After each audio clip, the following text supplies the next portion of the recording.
12 февраля, января в 4 утра где-то, ну еще темно было, артподготовка пошла.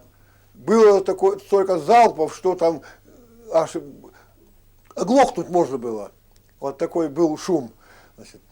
И мы, значит, это после, когда маленько успокоилось, и наши войска пошли. Ну, мы, какое мое дело было? Я, как старший сержант, подъехали, когда я, значит, забираю, тут копаем, как говорится, блиндаж, наш, это, в 3 наката, вот, около пушки, чтобы команду передавать. Оставляю радистов, а сам с частью радистов иду на передний край обороны, вот, где уже там пехота находится, и наши разведчики, вот, которых я сейчас говорил, что вот я сфотографировал, они сразу идут. У них есть эти стереотрубы, наблюдения, они там выискивают, где куда стрелять.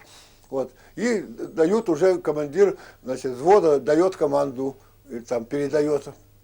И начинает наши пушки стрелять по укреплению. Вот. И вот, конечно, тогда вот только мы уже почувствовали, что такое война, как она досталась нам, победа эта.